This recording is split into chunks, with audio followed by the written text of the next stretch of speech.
जय हिंद दोस्तों 11 नवंबर के करंट अफेयर्स में आप सभी का स्वागत है। आज के करंट अफेयर्स का पहला टॉपिक जियोग्राफिकल इंडिकेटर यानी भौगोलिक संकेतक से संबंधित है। असम की तेजपुर लीची को कृषि और प्रसंस्कृत खाद्य उत्पाद निर्यात विकास प्राधिकरण यानी agriculture and processed food products export development authority ने जीआई टैग प्रदान कर दिया है। हालांकि जीआई टैग में शामिल होने के लिए आवेदन 2013 में ही दे दिया गया था और ये आवेदन उत्तर पूर्वी क्षेत्रीय कृषि विपणन निगम लिमिटेड ने दिया था ताकि इस तेजपुर की लीची को असम की तेजपुर की लीची को जीआई टैग दे दिया जाए। 2013 के बाद 2015 में इसे लिस्टेड कर दिया गया था कि इसे जीआई टैग दिया जा सकता है और अब जाकर के इसे जीआई टैग फाइनली दे दिया गया है। आप सभी लोग साथ ही साथ इस बात को जानते रहिए कि जीआई टैग किसी भी प्रोडक्ट की किसी भी उत्पाद की गुणवत्ता और उसकी अलग पहचान का सबूत है और उस उत्पाद के पहचान के नाते अगर क्षेत्र की पहचान होती है तो उस उत्पाद को जीआई टैग दे दिया जाता है। और जीआई टैग 4 क्षेत्रों में दिया जाता है, जैसे आपके कृषि उत्पाद हो गए, आपके हाथों से बनाए हुए शिल्प या फिर हैंडीक्राफ्ट्स कह सकते हैं, मैन्युफैक्चर्ड प्रोडक्ट्स हो सकते हैं और कोई भी खाद्य सामग्री हो सकती है, यानी agriculture goods, handicrafts, manufactured product और फूड आइटम्स, इनको जीआई टैग दिया जा सकता है। अभी देखिए जीआई टैग मिलने से लाभ क्या होता है। जीआई टैग जिस भी उत्पाद को मिल जाता है तो उस उत्पाद के नाते वो जिस जगह पैदा होता है, जिस जगह बनाया जाता है, वो जगह फेमस हो जाती है और वहाँ पर पर्यटन बढ़ने की संभावनाएं रहती हैं और उस उत्पाद के नाते उस जगह की एक अलग ही पहचान स्थापित हो जाती है। अब यहाँ पर जीआई टैग से संबंधित उन पहलुओं पर भी विचार कर लेते हैं, देख लेते हैं जहाँ से प्रश्न बनने की ज़्यादा संभावना रहती है। जैसे देखिए जो जीआई टैग दिया जाता है वह राष्ट्रीय स्तर की बात की जाए तो ये वस्तुओं का भौगोलिक सूचक अधिनियम के अंतर्गत दिया जाता है और यह अधिनियम 1999 में आया था। अंग्रेजी में कहें तो geographical indication of goods registration and protection act 1999, इसके अंतर्गत भारत में जीआई टैग दिया जाता है और ये सितंबर 2003 से लगातार दिया जा रहा है। अंतर्राष्ट्रीय स्तर पर बात की जाए तो ट्रिप्स समझौते के अंतर्गत जीआई टैग की संकल्पना आई थी। ट्रिप्स का अर्थ है trade related aspects of intellectual property rights, यानी बौद्धिक संपदा अधिकारों के व्यापार संबंधी पहलुओं पर जो समझौता हुआ था उसके अंतर्गत जीआई टैग की संकल्पना निकल के आई और बाद में उसे राष्ट्रीय स्तर पर भी इम्प्लीमेंट कर दिया गया, कार्यान्वित कर दिया गया। भारत में जो भौगोलिक संकेतक होता है, जियोग्राफिकल इंडिकेटर होता है, उसका पंजीकरण 10 वर्ष के लिए मान्य होता है।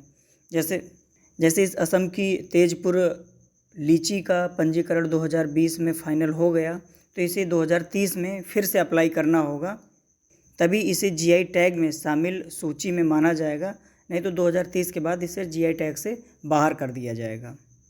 अगर सबसे पहले जीआई टैग प्राप्त करने वाले उत्पाद की बात की जाए तो वह दार्जिलिंग की टी थी, जिसे सबसे पहले भारत में जीआई टैग दिया गया था सन 2004 में। तो याद रखिएगा इस फैक्ट को।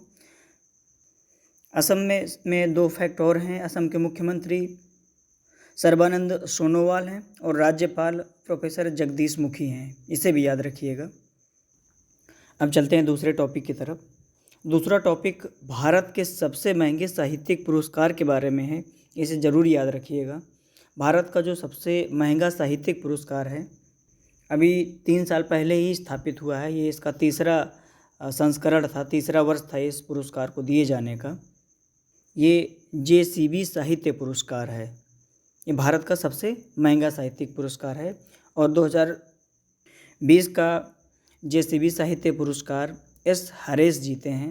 ये मलयाली लेखक हैं, मलयालम में लिखते हैं और इन्होंने एक पुस्तक लिखी थी मस्टैच, उसी के लिए उन्हें ये पुरस्कार दिया गया है। इस पुरस्कार की कीमत की बात की जाए तो इस पुरस्कार में बतौर पुरस्कार 25 लाख रुपए दिए जाते हैं और अगर कोई भी अनुवादक, कोई भी ट्रांसलेटर लेखक की लिखी हुई बुक को ट्रांसलेट करता है, अनुवादित करता है, तो उस अनुवादक को भी 10 लाख मिलते हैं। जैसे इस पुरस्कार का नाम JCB पुरस्कार है, उसी नाम की संस्था इस पुरस्कार को प्रदान करती है, यानी JCB एक ग्रुप है, इस पुरस्कार को वही संस्था प्रदान करती है। विश्व स्तर पर बात की जाए तो ये विश्व का जो सबसे महंगा साहित्यिक पुरस्कार है वो UAE के द्वारा दिया जाता है, उसे मिलियंस पोएट पुरस्कार का नाम है। उसके अंतर्गत लगभग $13.5 लाख की इनामी धनराशि दी जाती है, तो याद रखिएगा इस फैक्ट को भी। अगला topic commission for air quality management से संबंधित है। ये कमीशन अभी एक अध्यादेश जारी करके बनाया गया है और इस कमीशन को पुराने कई अन्य संगठनों को ख़त्म करके बनाया गया है और इस कमीशन को बनाने का उद्देश्य जो वायु गुणवत्ता है उसको सुधारना है, उसकी निगरानी करना है और उसमें कैसे सुधार लाया जाए उस पर ध्यान देना है। और ये कमीशन जो दिल्ली और उसके आसपास के राष्ट्रीय राजधानी क्षेत्र के अंतर्गत आते हैं वहाँ पर ये ध्यान देगी कि वहाँ की वायु की गुणवत्ता कैसे सही की जाए। राष्ट्रीय राजधानी क्षेत्र के अंतर्गत जैसे जो दिल्ली आ रहा है, पंजाब आ रहा है, हरियाणा आ रहा है, उत्तर प्रदेश का कुछ क्षेत्र आ रहा है और राजस्थान का, इनके जो राज्य प्रदूषण नियंत्रण बोर्ड हैं उन पर इसका नियंत्रण होगा और यह उन निकायों के बीच में समन्वय बिठा करके समस्या को समाधान कैसे किया जाए, समस्या का समाधान कैसे निकाला जाए उस पर चर्चा करेगा। साथ ही साथ ये 5 राज्य जो उत्तर भारत में हैं वहाँ से प्रदूषण जो फैल रहा है उस पर निगरानी रखने का भी कार्य करेगा और आवश्यकता पड़ने पर कार्रवाई भी करेगा।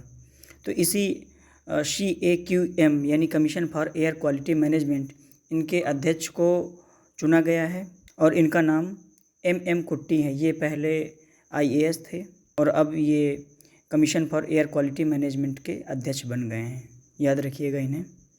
ये एजेंसी या ये कमीशन जो भी नियम बनाए जाएंगे उन नियमों का जो उल्लंघन करेंगे तो उल्लंघनकर्ता के खिलाफ 1 करोड़ तक के जुर्माने को लगा सकते हैं या फिर 5 साल तक की कारावास की सज़ा भी दे सकते हैं। जब यहाँ वायु गुणवत्ता पर नियंत्रण और निगरानी रखने वाली संस्था की बात की जा रही है तो NGT की भी बात कर लेते हैं। NGT का नाम सबने सुन रखा होगा। NGT के कुछ कामों के बारे में आप जानते होंगे। मुख्यतः एक ही काम है उसका कि पर्यावरण का संवर्धन करना, पर्यावरण का सुरक्षित रखना और पर्यावरण के मामले पर अपना निर्णय सुनाना। तो अभी NGT ने दिल्ली NCR में 30 नवंबर तक पटाखा चलाने पर और पटाखा बेचने पर पूर्णतः रोक लगा दी है।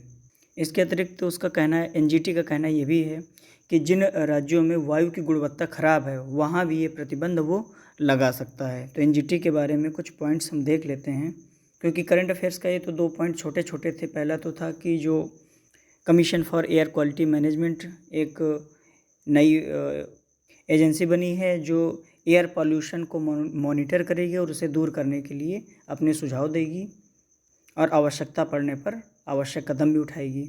और दूसरा था कि NGT ने अपना फैसला देते हुए NCR में 30 नवंबर तक पटाखों पर प्रतिबंध लगा दिया। तो ये दोनों करंट अफेयर में दूसरा वाला तो बहुत ज़्यादा इम्पोर्टेंट नहीं था कि पटाखों पर प्रतिबंध लगा दिया, तो NGT को देख लेते हैं। NGT चूँकि बहुत ज़्यादा इम्पोर्टेंट है, प्रीलिम्स के लिए भी इम्पोर्टेंट है और मेंस के लिए भी। NGT की स्थापना 18 अक्टूबर 2010 में हुई थी और इसके लिए एक कानून बनाया गया था, एक अधिनियम बनाया गया था, राष्ट्रीय हरित अधिकरण अधिनियम 2010। इसके अंतर्गत ही इस अधिकरण की स्थापना हुई थी। इसे न्यायिक अधिकरण के नाम से भी हरित न्यायिक अधिकरण के नाम से भी जानते हैं। और भारत में जब इस राष्ट्रीय हरित अधिकरण की स्थापना हो गई तो भारत ऐसा एक निकाय बनाने वाला, ऐसा एक न्यायाधिकरण बनाने वाला या ये कह सकते हैं कि पर्यावरण के लिए डेडिकेटेड न्यायाधिकरण बनाने वाला दुनिया का तीसरा देश बन गया। पहले से ऑस्ट्रेलिया में ऐसी व्यवस्था थी कि पर्यावरण के लिए एक अलग न्यायालय है और न्यूजीलैंड में ऐसी व्यवस्था थी कि पर्यावरण के लिए एक अलग न्यायालय है। इन दोनों देशों के बाद भारत तीसरा देश बन गया। अब चूँकि ऑस्ट्रेलिया और न्यूजीलैंड दोनों विकसित देश हैं, तो अगर बात की जाए विकासशील देशों में, तो विकासशील देशों में एक पर्यावरण के लिए एक अलग न्यायालय बनाने वाला भारत पहला देश बन गया। NGT यानी नेशनल ग्रीन ट्रिब्यूनल, इसका मुख्यालय दिल्ली में है और मुख्यालय होने के अतिरिक्त इसके क्षेत्रीय कार्यालय भी हैं 4 जगह। भोपाल में है, पुणे में है, कोलकाता में है और चेन्नई में है। एनजीटी का जो मुख्य उद्देश्य है वो पर्यावरण मुद्दों को तेज़ी से निपटाना है। इवन यहाँ तक ये निर्धारित कर दिया गया है कि प्रत्येक मामले को 6 माह के भीतर निपटा दिया जाए।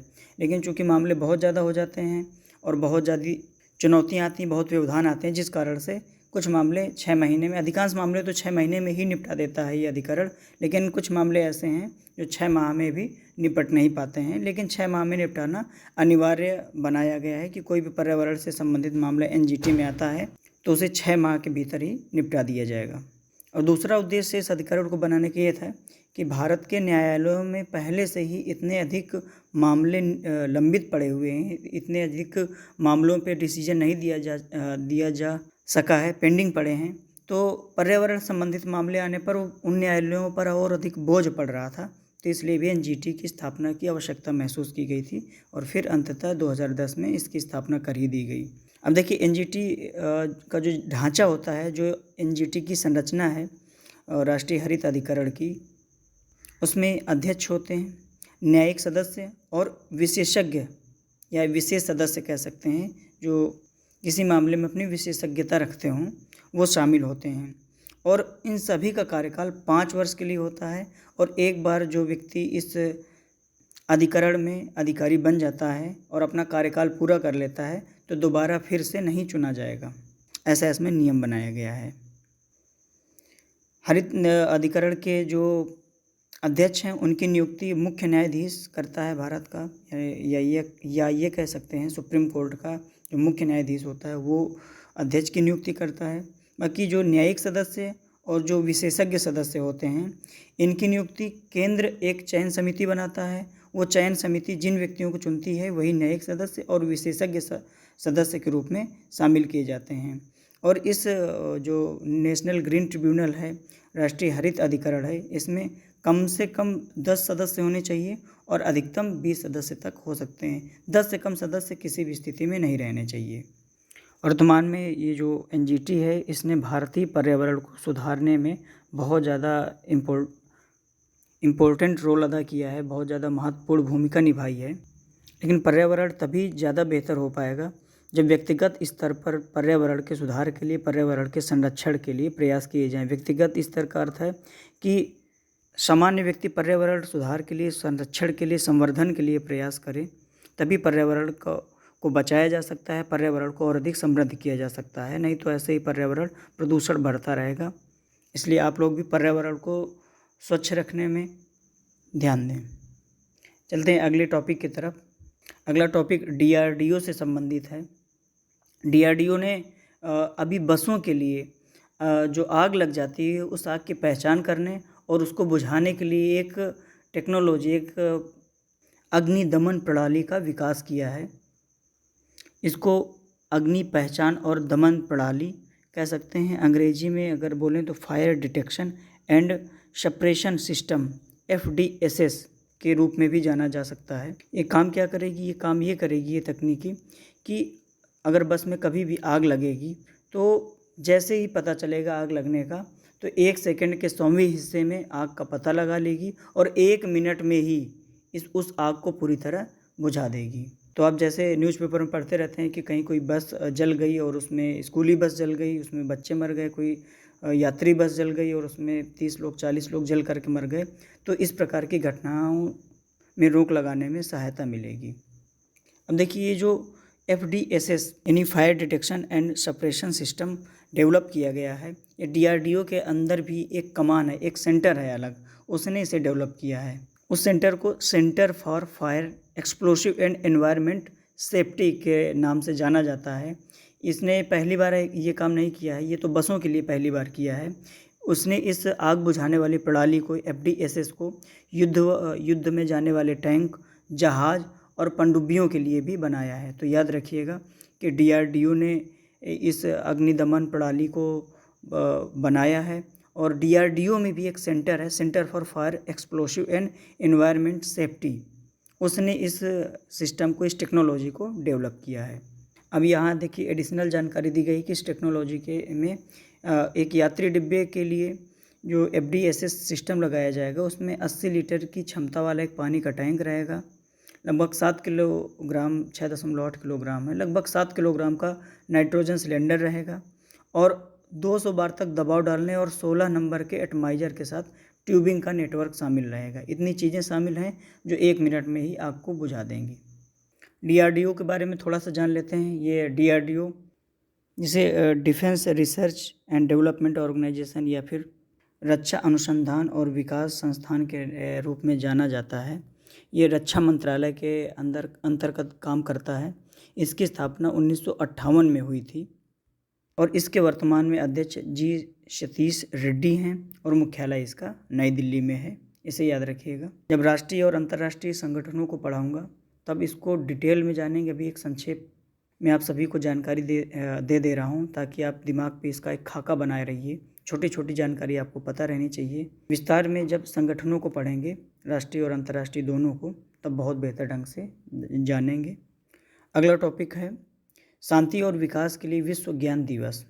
ये मनाया गया 10 नवंबर को और हर वर्ष 10 नवंबर को शांति और विकास के लिए विश्व विज्ञान दिवस मनाया जाता है। यानी विश्व विज्ञान दिवस प्रतिवर्ष 10 नवंबर को मनाया जाता है। ये इस फैक्ट को याद रखिएगा। और ये दिवस यानी विश्व विज्ञान दिवस शांति और विकास के लिए नागरिकों को विज्ञान के विकास से अवगत कराया जाए, इसके लिए मनाया जाता है। या दूसरे शब्दों में ये कह सकते हैं कि नागरिकों को विज्ञान के विकास से इसलिए अवगत कराया जाता है ताकि इसका प्रयोग और शांति और विकास के लिए कर सकें। और इसी को उद्देश्य बनाते हुए 10 नवंबर को विश्व विज्ञान दिवस मनाया जाता है। इस बार यानी 2020 की जो थीम थी वो थीम थी वैश्विक महामारी से निपटने के लिए समाज के लिए विज्ञान। सबसे पहले ये विश्व विज्ञान दिवस 2001 में मनाया गया था। 2001 में ही स्थापित किया गया था कि संयुक्त राष्ट्र शैक्षिक, वैज्ञानिक और सांस्कृतिक संगठन यानी कि यूनेस्को ने के तत्वाधान में इसकी स्थापना की गई थी 2001 में और 2002 से मनाया जा रहा था। तो याद रखिएगा कि विश्व विज्ञान दिवस 2002 से मनाया जा रहा है लगातार। 2002 में पहली बार मनाया गया था। ये देखिए यूनेस्को, ये भी अंतर्राष्ट्रीय संगठन, पर इसको बढ़िया से पढ़ेंगे। इससे प्रीलिम मेंस दोनों में बहुत अच्छे क्वेश्चन बनते हैं।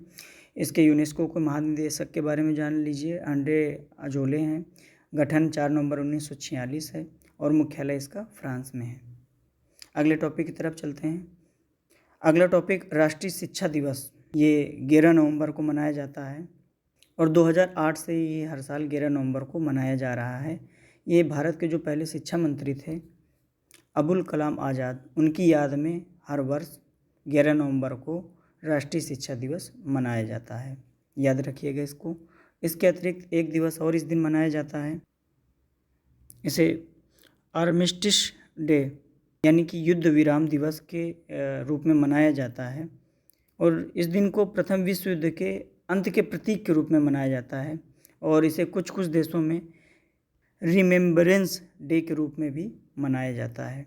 तो याद रखिएगा ये जो 3 दिवसों के बारे में बातचीत हुई, तो इसे भी अपने ज़हन में, अपने दिमाग पे बनाए रखिएगा। करंट अफेयर्स पढ़ते समय आप नोट और पेन लेकर ज़रूर बैठिएगा, नोट्स बनाते रहिए, क्योंकि जब तक नोट्स नहीं बनाएंगे तो कितना भी पढ़ लीजिए दिमाग से चीज़ें फिसल जाती हैं और जब उन चीज़ों की ज़रूरत पड़ती है तो हमारे दिमाग पे नहीं रहती हैं। तो क्रमबद्ध तरीके से अगर आप पढ़ाई करते रहेंगे तो निश्चित तौर पर आप सफल हो जाएंगे। बेतरतीब तरीके से पढ़ेंगे तो कितना भी अधिक पढ़ लेंगे आप सफल नहीं हो पाएंगे। ये छोटी छोटी ऐसी बातें हैं जो आपको सफल और असफल दोनों के बीच के अंतर को समझा देती हैं। तो सफल होना है तो आपको छोटी छोटी बातों को भी ध्यान में रखना होगा। आज के लिए बस इतना ही, मिलते हैं फिर। जय हिंद।